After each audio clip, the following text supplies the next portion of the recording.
Netanyahu के घर पर ईरान ने मिसाइल से हमला किया है। इजराइल पूरी कोशिश कर रहा है कि कोई खबर इजराइल से बाहर ना जाए, कोई तस्वीर इजराइल से बाहर ना जाए, लेकिन मेरे पास बिल्कुल खतरनाक जानकारी आ रही है, बहुत बड़ी जानकारी। ईरान ने नेतन्याहू के घर को निशाना बनाया है, मिसाइल गिरी है, धमाके की आवाज आई है, लेकिन आधिकारिक पोस्ट यह है जिसमें इजराइल अपनी इज्जत बचाने के लिए कह रहा है कि नहीं, ऐसा नहीं हुआ है। लेकिन दूसरी तरफ तवज्जो चाहूंगा, दूसरी तरफ इजराइल ये कह रहा है कि हमारा सर्च ऑपरेशन वहां चल रहा है जहां धमाके हुए हैं। ईरान ने तेल अवीव ही नहीं, पूरे इजराइल के चारों तरफ निशाना बनाकर मिसाइल दागी है और भारी तबाही इजराइल के अंदर 1 घंटे के अंदर मची है फिर से, जिसकी तस्वीर ये है।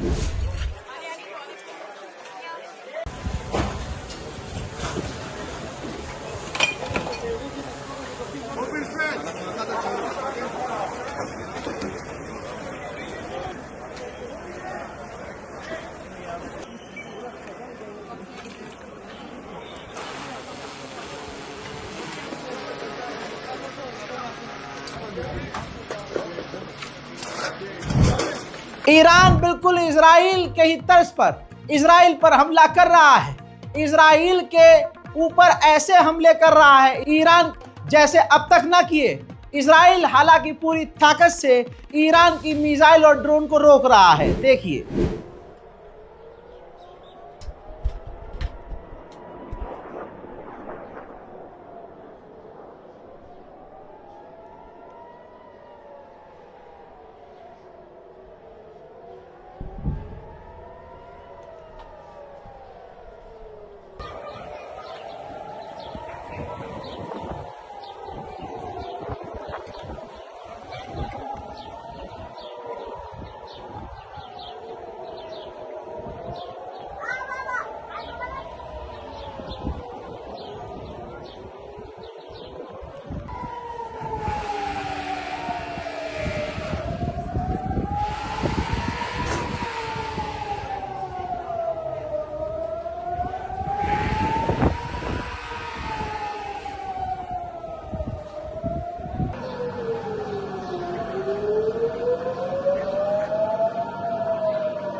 यह बात क्लियर हो चुकी है कि इजराइल के डिफेंस सिस्टम फेल है ही।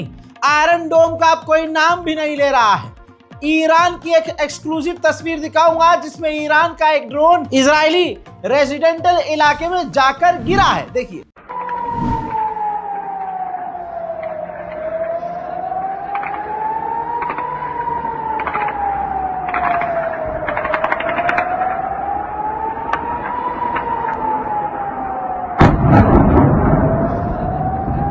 इजराइल छुपा रहा है, बोल रहा हूं कि छुपा रहा है, लेकिन मैं और मेरी टीम लगातार आपको तेल अवीव और दूसरे इजरायली इलाकों में जो डैमेज हुआ है उसकी तस्वीर दिखा रहे हैं।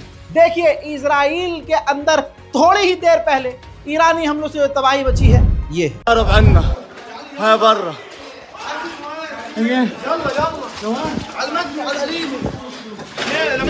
इजराइल के प्रधानमंत्री नेतन्याहू ने इजरायलियों का चैन और सुकून छीन लिया है। जरा ये तस्वीर देखिए, 24-24 घंटे से ऐसी ही तस्वीरें आ रही हैं जहां इजराइल के लोग बेचारे यहूदी छुप कर बैठे हुए हैं बंकर में, कि इनकी जिंदगी पर तरस आ रहा है।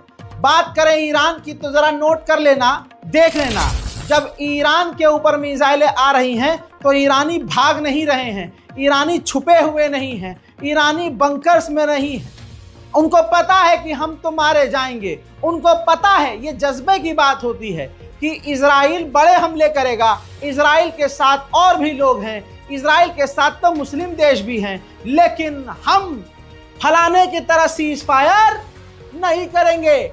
हम यानी ईरान की आवाम ईरान के supreme leader Ayatollah Syed Ali खामनाई के साथ है। भारत के कुछ कुत्ते नस्ल के, जिनका नाम दूसरे उनमें आता है, जो मुसलमानों के नरसंहार में खुश होते हैं, अपने नाजायज बाप की तारीफ करने में लगे हैं। लेकिन आओ आड़ भक्तों, अरे पेशाब पीने वाली कौम, आओ तुम्हारा बाप तुमको खुद बता रहा है, इजराइल खुद बता रहा है। अल जजीरा की रिपोर्ट में बड़े बड़े अक्षरों में अपडेट आया है कि इजराइल को 1973 के बाद इतना नुकसान हुआ है। अल्लाह अकबर। मैं कह रहा हूं ईरान को बड़ा नुकसान हो रहा है, मानता हूं, लेकिन दुनिया ये मान रही थी कल तक कि ईरान इजराइल का बाल भी बाका नहीं कर सकता। अजीब, बाल छोड़िए, 1973 के बाद इतना बड़ा नुकसान इजराइल को हो रहा है। तुम बाल सोच रहे थे, ईरान ने पूरा झट्टा ही उखाड़ लिया है। उधर इजराइल के ही स्टाइल में ये वार्निंग जारी की है यहूदियों के लिए, और कहा है, ईरान ने कहा है कि यहूदी जितने भी हैं, आम जनता जितनी भी है, उनसे हमारी कोई दुश्मनी नहीं है। ईरान का हमला खतरनाक होगा अगर आप अपने इजराइल के पावर प्लांट, न्यूक्लियर प्लांट या यूरेनियम के किसी प्लांट के आसपास हैं, तो तमाम यहूदी उससे दूर हो जाएं। एक और इतिहास में बात लिख दी गई है, ईरान ने जिंदगी में पहली बार दिन के उजाले में इजराइल पर हमला किया है। यानी ईरान करो और मरो की स्थिति में है, और ईरान की आवाम पूरी तरह से अपनी सरकार के साथ। ईरान ने मिसाइलों की बरसात दिन में ही की थी। चंद तस्वीरें दिखा रहा हूं। मैं कह रहा हूं कि ईरान अकेला है और इजराइल के साथ दुनिया है, और दुनिया के होने के बावजूद ईरान क्या नुकसान कर रहा है, मंजर आपके सामने है। सीरिया के अंदर अमेरिका ने ईरान की दर्जनों मिसाइलों को रोका है। अपनी नाजायज औलाद इजराइल तक ये मिसाइल न पहुंचे, इसकी पूरी कोशिश अमेरिका, फ्रांस, ब्रिटेन कर रहे हैं। यानी एक तरफ ईरान और एक तरफ सब कुत्तों का झुंड। फिलहाल की इस रिपोर्ट में इतना ही। शेयर करते रहिए और दिमाग में ये बिठा लीजिए कि ईरान की आवाम, न आप न हम, जालिम से नहीं डरते, और मुसलमान की जिंदगी और उसकी नियत में शहादत एक सौगात है। काफिर के लिए यह दुनिया ही जन्नत है। इसीलिए काफिर आपको मैदान जंग से भागता हुआ और मुसलमान डटा हुआ नजर आएगा। रिपोर्ट शेयर कीजिए। लौट रहा हूं और भी बड़ी जानकारियों के साथ। तब तक के लिए जय हिंद।